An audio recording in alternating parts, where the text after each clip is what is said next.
क्या आपने कोई लोन ले रखा है या कोई लोन लेने वाले हैं? नहीं भी लेने वाले तो क्या आप जानते हो कि बैंक के पास इतने बड़े बड़े अमाउंट के लोन देने के लिए पैसे कहाँ से आते हैं और लोन के ब्याज दर कैसे डिसाइड किए जाते हैं और इन सब में ये रेपो रेट क्या काम करता है? बड़ा कंफ्यूजिंग सा है ना सब कुछ। लेकिन इतना भी नहीं।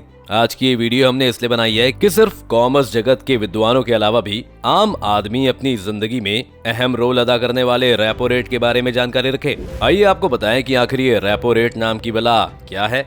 आम जिंदगी में न्यूज चैनल देखते हुए या अखबार पढ़ते हुए हम उन खबरों को इग्नोर कर देते हैं जो हमारे पल्ले नहीं पड़ती, लेकिन जरूरी भी बहुत होती हैं ऐसी चीजें ताकि हम आगे अपने फाइनेंशियल डिसीजन लेते वक्त उनका इस्तेमाल कर सकें। इसी में शामिल होता है पूरे देश पर बड़ा इम्पैक्ट रखने वाला रेपो रेट। दरअसल रेपो रेट वो दर होती है जिस पर रिजर्व बैंक देश के बाकी सारे बैंकों को लोन देता है। इसे आसान भाषा में समझाएं, इसे देश की मिनिस्ट्रीज के एग्जाम्पल में समझ सकते हैं। जैसा कि सारे मिनिस्टर्स और देश को संभालने वाला प्राइम मिनिस्टर होता है, बिल्कुल उसी तरह ही देश के सारे बैंक्स को संभालने वाला है आरबीआई यानी कि रिजर्व बैंक ऑफ इंडिया। अब जो ये बैंक्स के प्रधानमंत्री यानी कि आरबीआई है, ये पूरे देश के सारे प्राइवेट और सरकारी बैंक्स को हैंडल करते हैं। इनके पैसे से लेकर इनके लेन देन तक की सभी चीजें आरबीआई के ही कंट्रोल में होती हैं। ये तक कि ये जो बैंक हमें लोन देते हैं और जितना पैसा इनके खुद के पास होता है उसकी पाई पाई का हिसाब आरबीआई के पास होता है। और जब भी किसी बैंक को ज्यादा पैसों की जरूरत होती है तो वो लोन लेता है आरबीआई से। अब आरबीआई फ्री में तो पैसा किसी बैंक को उधार नहीं देगा, तो अपना और देश का फायदा देखते हुए कुछ ब्याज दर के साथ ये बैंक्स को पैसा लोन पे देते हैं और आरबीआई जो दर इन बैंक्स को चार्ज करती है उसे ही रेपो रेट कहा जाता है। लेकिन इससे हमारा क्या कनेक्शन है? तो अगर आपने न्यूटन का थर्ड लॉ सुना हो तो उसके मुताबिक हर एक्शन का कोई रिएक्शन जरूर होता है, चाहे वो कहीं भी कुछ भी हो। बिल्कुल उसी तरह ये जो रेपो रेट वाला एक्शन है, इसका सीधा रिएक्शन सिर्फ बैंक्स पर ही नहीं बल्कि आम इंसान पर ज्यादा पड़ता है। कैसे, आइए बताएं। दरअसल जब आरबीआई बैंक्स को लोन देता है तब वो उनसे रेपो रेट के मुताबिक पैसे चार्ज करते हैं। अब बैंक्स को वो ब्याज दर तो भरनी ही होगी। ऐसे में बैंक्स भी अपना फायदा देखते हुए एक गेम खेलते हैं। वो जिस दर से आरबीआई से पैसा उठाते हैं उसमें अपना कुछ मार्जिन भी ऐड करके आगे फिर आम आदमी को लोन दे देते हैं। यानी कि बैंक्स को लोन जितनी महंगी ब्याज दर पर मिलेगा, आम आदमी को भी उतना ही महंगा लोन मिलेगा, वो भी ज्यादा ब्याज दर के साथ। यानी कि आम आदमी की कमर लोन की ईएमआई देने में ही टूट जाएगी। इसलिए जब कभी आप ये सुने कि रेपो रेट बढ़ रहा है तो समझ लीजिए कि लोन और महंगाई दोनों देश में बढ़ने वाली हैं। क्योंकि अगर लोन सस्ते होंगे तभी ना आम आदमी कुछ लोन लेकर कंस्ट्रक्शन करवाने का सोचेगा, कुछ खरीदने, कुछ बिजनेस प्लान करने का सोचेगा, जिससे नए नए रोजगार के अवसर खुलेंगे। लेकिन जैसे ही ये ब्याज दर बढ़ते हैं आम आदमी डर जाता है। लेकिन सिर्फ क्या हमें रेपो रेट से ही मतलब है? नहीं, जैसा कि हमने आपको शुरुआत में बताया था, बैंक्स के पास पैसे कम होने पर वो आरबीआई से लोन लेते हैं तो उनको रेपो रेट देना होता है। बिल्कुल इसी तरह जब बैंक्स के पास ज्यादा पैसा होता है तो वो इन पैसों को ब्याज दर कमाने के लिए आरबीआई के पास जमा कर देते हैं, जैसा कि हम अपने पैसों की एफडी करवा देते हैं। अब पैसा जमा करने पर जो इंटरेस्ट बैंक को आरबीआई से मिलता है उसे कहा जाता है रिवर्स रेपो रेट। अब आप सोच रहे होंगे कि इसके बढ़ने पर भी आम आदमी को फायदा, क्योंकि जब बैंक्स को इतना इंटरेस्ट मिलता है तो वो आम आदमी को भी थोड़ा फायदा देंगे। लेकिन ऐसा नहीं है। असल में जब रिवर्स रेपो रेट ही बढ़ा दिया जाएगा तो बैंक्स अपना पैसा आम आदमी को देने की बजाय आरबीआई को ही देना शुरू कर देगा, क्योंकि फायदे से किसे प्यार नहीं है। भला कौन नहीं चाहेगा कि उसके पास पैसा हो? बैंक भी आखिर है तो एक कंपनी ही। तो इसलिए चाहे रिवर्स रेपो रेट बढ़े या कम हो, दोनों ही सिचुएशन में आम आदमी को ही नुकसान है।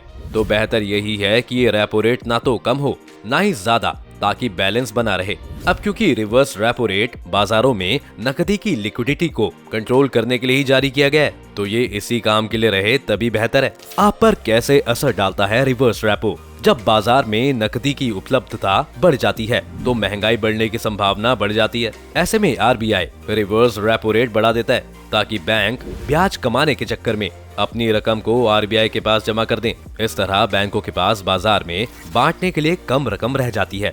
अब ये भारत और तो और दुनिया में सभी देशों का हमेशा का रिकॉर्ड रहा है कि जब भी किसी देश में मंदी आई है वहाँ रेपो रेट बढ़ा दिया जाता है, क्योंकि देश में हो रहे मंदी के हालातों से निपटने के लिए सरकार देश में सेंट्रल बैंक जैसे कि भारत का आरबीआई है उनकी तरफ उम्मीद की नजर डालती है। अब देश को सपोर्ट करने के लिए ये बैंक्स रेपो रेट बढ़ा देती है। अब क्योंकि देश में महंगाई है तो ऐसे में सारे बैंक्स सेंट्रल बैंक की तरफ लोन लेने के लिए रुख करते हैं और दूसरी तरफ देश के आम लोग लोन के लिए बैंक्स की तरफ रुख करते हैं। ऐसे में मौके का फायदा उठाते हैं सेंट्रल बैंक, अपना रेपो रेट बढ़ा देते हैं, जिसकी वजह से बाकी बैंक्स को लोन महंगा पड़ता है।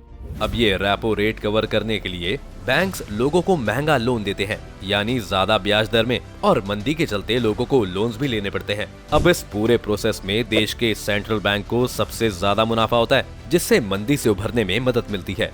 लेकिन सच बात तो ये है कि कमर आम आदमी की ही टूटती है। अब इस कड़ी में कुछ और टर्म्स हैं, आइए इसी के साथ उन्हें भी जान लें।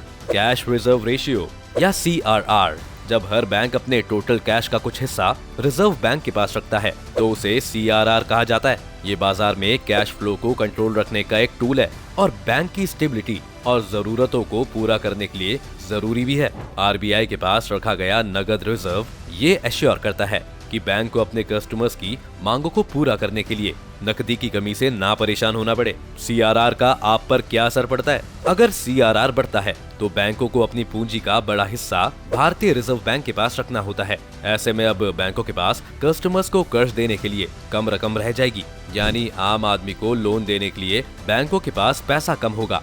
अगर रिजर्व बैंक CRR को घटाता है तो बाजार में नकदी का फ्लो बढ़ जाता है। हालांकि रेपो रेट और रिवर्स रेपो रेट में बदलाव से बाजार में नकदी की लिक्विडिटी पर जल्दी असर पड़ता है, जबकि CRR में किए गए बदलाव से नकदी की अवेलेबिलिटी पर काफी समय बाद असर पड़ता है। इसलिए RBI CRR में तभी बदलाव करता है जब उसे नकदी की लिक्विडिटी पर तुरंत असर न डालना हो। स्टैट्यूटरी लिक्विडिटी रेशियो यानी नकदी रकम की लिक्विडिटी को कंट्रोल रखने के लिए SLR का इस्तेमाल भी किया जाता है। बता दें कि RBI जब ब्याज दरों में बदलाव किए बगैर नकदी की लिक्विडिटी कम करना चाहता है तो वो CRR बढ़ा देता है, जिस वजह से बैंकों के पास लोन देने के लिए कम रकम बचती है। आइए अब जान लेते हैं कि ये रेपो रेट हमें कैसे इम्पैक्ट करता है। तो बता दें कि जब भी RBI रेपो रेट बढ़ाता है तो EMI की चर्चा जरूर होती है, क्योंकि जैसे कि हमने आपको पहले बताया था कि रेपो रेट बढ़ाने के साथ साथ EMI कैसे बढ़ाई जाती है।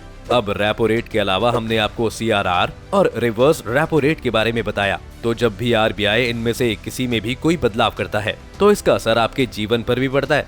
कैसे, आइए बताएं। सबसे पहले ये असर डालती है आपकी EMI यानी समान मासिक किस्त या इक्वेटेड मंथली इंस्टॉलमेंट पर। जैसा कि EMI एक ऐसी सुविधा है जो किसी बैंक या फाइनेंशियल इंस्टीट्यूशन से लोन चुकाने के लिए मिलती है।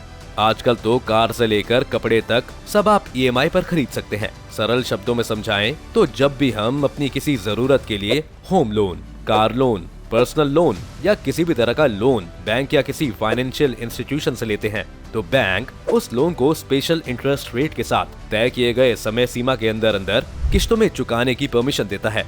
इसे ही EMI कहते हैं। लेकिन रेपो रेट बढ़ने के साथ EMI क्यों बढ़ जाती है?